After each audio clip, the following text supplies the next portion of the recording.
नमस्कार साथियों, आपने भजन गायकी में हमेशा पुरुषों के नाम सुने होंगे। बड़े बड़े भजन गायक जैसे प्रकाश माली बालोतरा में एक बड़े भजन गायक हैं। और ये जो धरती है बालोतरा की, बाड़मेर की, यहाँ से उर्वरा भूमि है स्वर की, यहाँ से जितने भी भजन गायक हैं वो पूरे देश में विख्यात हैं। हमारे वैभव जी बागमार हो, चाहे अनिल सालेचा हो, चाहे महावीर देसाई हो। और आज मैं आपसे मुखातिब करूँगा बाड़मेर की वो बेटी जो पूरे देश में भजन गायकी में जैन भक्ति संध्याओं में अपना नाम रोशन कर रही है, बाड़मेर का नाम भी रोशन कर रही है और अपना नाम भी रोशन कर रही है। मिलिए सीमा जी दफ्तरी से। सीमा जी, अपने जीवन के बारे में बताइए, कैसे आपने सिंगिंग का प्रोफेशन चुना, जबकि ज़्यादातर लड़कियां प्लेबैक सिंगिंग के में रुचि लगती है। आपने एक भजन गायकी का क्षेत्र कैसे चुना? सबसे पहले तो दर्शकों को प्रणाम करती हूँ और भगवान महावीर के इस जन्म कल्याणक उत्सव पर आप सभी को बहुत बहुत शुभकामनाएं प्रेषित करती हूँ। और जैसा कि आप कह रहे हैं कि अगर फीमेल कोई सिंगिंग का क्षेत्र कोई चुनती है तो कहीं ना कहीं प्लेबैक सिंगिंग चुनती है, लेकिन बचपन से ही मेरा रुझान धर्म की तरफ था। और हमेशा से मुझे जो भजन, जो मेरे अंदर एक ऊर्जा को, एक एनर्जी को जनरेट करता है, मुझे नहीं लगता कि कोई प्लेबैक सिंगिंग मेरे अंदर कर सकती है। तो बचपन से ही मुझे लगता है कि वही रुझान, वही भक्ति का रुझान मुझे उस क्षेत्र की तरफ लेके चला गया। कोई गुरुदेव की प्रेरणा रही है? आप भजन संध्याओं में जाते जाते मोटिवेट हुई है अपने आप घर से ही आपने ये चुना कि मुझे भजन गाना है? देखिए, बचपन से मैं वैसे जाती थी। जैसे हम लोगों में होता है कि बचपन से बच्चों को पाठशाला भेजा जाता है कि भाई आप कुछ धर्म का सीख के आइए। और जैसे जैसे चातुर्मास होते हैं हमारे जैन समाज में, हर 4 महीने पर हमारे समाज में गुरुदेव आते हैं, गुरुवर्याश्री आते हैं। तो 4 महीने जो एक माहौल होता है, तो उस समय जाते जाते और धीरे धीरे स्टेज पे खड़ा होके जब गाना शुरू किया, तब डेफिनेटली इतना नहीं जानते थे, लेकिन जब गाया तो लगा कि हाँ, थोड़ा बहुत धीरे धीरे सीखते आज इस मुकाम पर पहुंच गए। कोई ट्रेनिंग नहीं, क्लासिकल सिंगिंग नहीं, अभी मैं क्लासिकल सिंगिंग की ट्रेनिंग ले रही हूँ, विशारद कर रही हूँ, पर पहले बचपन से ऐसा कोई ट्रेनिंग नहीं लिया था। पर अब मुझे लगता है कि हाँ, थोड़ी बहुत, अगर कहते हैं कि हम सुनते हैं कि हीरा हीरा ही रहता है, लेकिन हीरे को तराशना भी ज़रूरी है। तो मुझे लगता है कि हाँ, सिंगिंग भगवान आवाज़ दे सकता है, गाना किसी को हम सिखा नहीं सकते हैं, लेकिन गाना कैसे गाना है वो तो हम डेफिनेटली सीख ही सकते हैं। तो उसके लिए मैं थोड़ा सा अभी, क्योंकि मैं कॉलेज में पढ़ाती हूँ तो इतना ज़्यादा म्यूज़िक को टाइम नहीं दे पाती हूँ, लेकिन फिर भी जितना समय मिलता है उसमें मैं ये भी कोशिश कर रही हूँ कि एक शिक्षक होने के साथ साथ में मैं एक म्यूज़िक की एक स्टूडेंट भी हूँ। तो भजन गायकी के साथ शिक्षक बनना भी एक पेशा था कि ये संयोगवश हो गया? नहीं, संयोगवश नहीं था। ये मेरा एक ये मेरी हॉबी तो मैं नहीं कहूँगी, ये मेरा लक्ष्य था कि मुझे अपनी लाइफ में कॉलेज टीचिंग में जाना। ये बचपन से, जब मैं छोटी थी तब से मैंने सोचा था कि मुझे कॉलेज में, यहाँ तक कि बहुत लोगों ने मुझे कहा कि स्कूल टीचिंग, पर मेरा हमेशा गोल क्लियर था कि मुझे कॉलेज में ही जाना है। इसीलिए मैंने कभी बीएड ही नहीं किया, क्योंकि मुझे जाना ही नहीं था उस रास्ते। कहते हैं ना, जिस रास्ते जाना है उसका एड्रेस ही क्यों पूछना। तो मुझे कॉलेज टीचिंग के लिए जाना था और बचपन से ही यही इच्छा थी कि मुझे कॉलेज में पढ़ाना है। तो इसी के लिए फिर मैं धीरे धीरे कछुए की तरह चलती गई। मेरी यात्रा भी एक तरह से कछुए की तरह है। कॉलेज में पढ़ाना तो अपने आप में एक बहुत बड़ा चैलेंज है। मतलब बड़े उम्र के बच्चे होते हैं, कहना भी नहीं मानते हैं, तो उसमें क्या चैलेंज? नहीं, आप अगर मेरी प्रोफाइल पर जाके देखोगे और हमारे सुबोध कॉलेज के बच्चों को देखोगे तो ऐसा कुछ नहीं होता है कि बच्चे कहना नहीं मानते हैं। ये सिर्फ माँ बाप की ये गलत थियोरी है कि हमारे बच्चे हमारी सुनते नहीं है।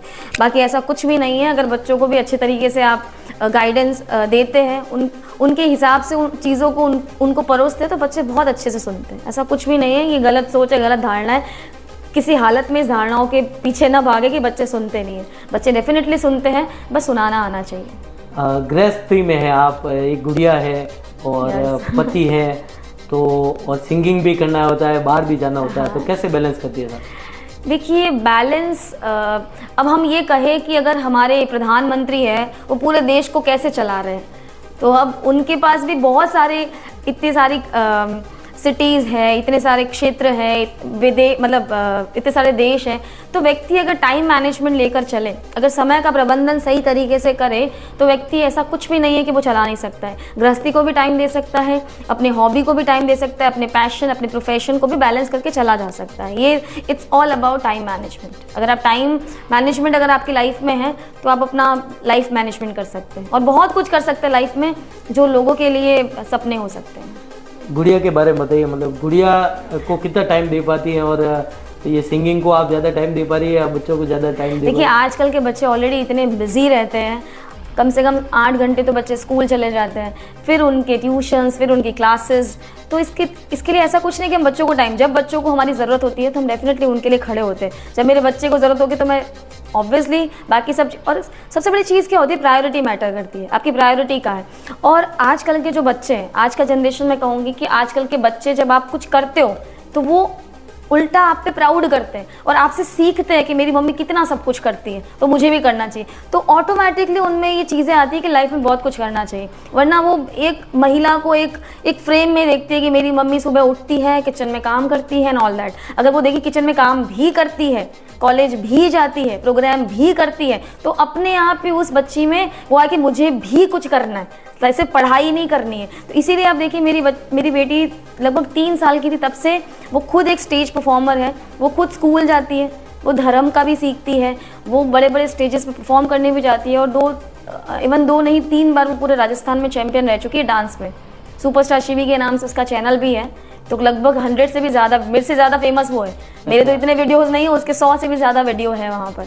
तो मुझे लगता है कि ये सब चीज़ें सिर्फ बहाने हैं कि भाई बच्चों को टाइम नहीं दे सकते, हस्बैंड को टाइम नहीं दे सकते, उसको टाइम। अगर आप मैनेजमेंट करके चलो टाइम का, तो हर व्यक्ति को पूरा दिन आप बच्चे के साथ, जो कहता है कि हम लोगों को बच्चों को टाइम देना है, वो 24 घंटे वो भी बच्चों के साथ नहीं रहते ना। 24 घंटे आपके पति को भी काम करना है, वो भी तो 8 घंटे जाएंगे ऑफिस काम करने, वो थोड़ी ना आपके पास बैठे रहेंगे। तो अगर आप समय का प्रबंधन करके चलते हो तो मुझे नहीं लगता कहीं कोई प्रॉब्लम आती है।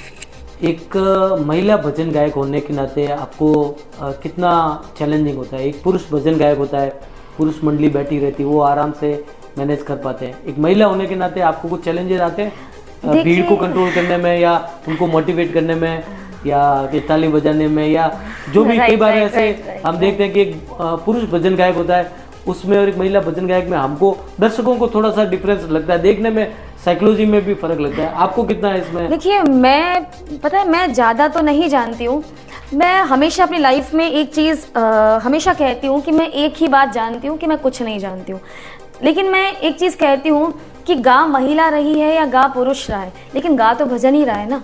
और अगर भजन गा रहा है तो आपको ये लिंग वाला जो भेद है वो नहीं समझना चाहिए, क्योंकि मैं जिस भक्ति से गा रही हूँ और व्यक्ति अगर भक्ति से जुड़ता है, क्योंकि हमारा जैन धर्म इतना ज़्यादा भाव प्रधान धर्म है और हमारा जैन धर्म आत्मा की बात करता है। और आत्मा का कोई रंग रूप नहीं होता है कि वो महिला है कि वो पुरुष है, उसका कोई रंग नहीं, कोई रूप नहीं, कोई लिंग नहीं, कोई वर्ण नहीं, उसका कुछ भी नहीं है। तो आप ये मत देखिए अगर कोई महिला खड़ी है कि पुरुष खड़ा है, आप क्यों ये सब चीज़ों में उलझते होगे। लेकिन आप ये देखिए कि कोई गा रहा है, कोई भजन गा रहा है, हमें उस भावों से जुड़ना है। और जैन धर्म में भावों का, भक्ति का इतना महत्व है कि रावण जैसा महापापी भी भक्ति करके तीर्थंकर नाम गोत्र का उपार्जन कर सकता है। तो अगर हम भक्ति के भाव से अगर वहाँ पर आते हैं तो ये महिला पुरुष का भेद मुझे लगता है आने वाले समय में कहीं ना कहीं चलने वाला है, कुछ दिनों में ऐसा ही होगा। और सबसे बड़ी चीज़ है कि जिस भगवान महावीर के जन्म कल्याणक महोत्सव को हम मनाते हैं, उस भगवान को जन्म देने वाली तो माँ त्रिशला ही है ना। तो भगवान महावीर कभी भी त्रिशला माँ से तो बड़े हो नहीं सकते, आई थिंक। तो ये बहुत सारी अच्छी बातें हैं और ये काफ़ी सार आ गया एक वुमेन एम्पावरमेंट का। आपको इनकी सारी जो बातें आपने सुनी है तो उसमें कहीं ना कहीं सारे टच आ गए हैं कि आप एक महिला को अच्छे से समझ सकते हैं और कैसे महिलाएं एम्पावरमेंट करती है। और बालोतरा में भी हमारी कम से कम 100-200 बच्चियाँ ऐसी है जो अपने अपने फील्ड में अच्छा अच्छा काम कर रही है, यूनिक काम कर रही है और अपने बूते पे उन्होंने अपनी पहचान बनाई है। सीमा जी दफ्तरी आप सभी के लिए एक आदर्श बन सकती हैं कि कैसे इन्होंने अपनी सोशल लाइफ में, फैमिली लाइफ में और प्रोफेशनल लाइफ में एक बैलेंस किया हुआ है, एक अच्छा नाम करिए। आपका बहुत बहुत धन्यवाद। Thank you so much. और पूरे बालोतरा को मैं बहुत बहुत धन्यवाद दूंगी। अभी तो मैं आज प्रोग्राम के लिए आई हूँ, लेकिन इतना प्यार, इतना स्नेह और इतने ज़्यादा मैसेजेस मुझे मिल रहे हैं कि आप आ रहे हो। पूरा पलक पावड़े बिछाकर पूरा बालोतरा ये इंतज़ार कर रहा है। मैं खुद बाड़मेर की बेटी हूँ, तो बालोतरा मुझे लगता है मेरे लिए मायके जैसा है। तो मुझे नहीं लगता है मैं कहीं और आई हूँ, मैं अपने मायके में आई हूँ एक बार पुनः। और जो सबसे बड़ी चीज़, एक मैसेज डेफिनेटली कह रहे हैं कि यहाँ पर बहुत सारी ऐसी गर्ल्स हैं जो बहुत कुछ कर रही है और करना चाहती है। उनके लिए भी मैं यही कहूँगी कि अगर मान लिया तो हार है और ठान लिया तो जीत है। आप जो करना चाहते हैं पूरी लगन के साथ, पूरी मेहनत के साथ और एक अच्छे भाव के साथ करिए। डेफिनेटली एक दिन आएगा जब दुनिया आप लोगों को आपके अपने नाम से जानेगी। बहुत बहुत धन्यवाद, शुक्रिया।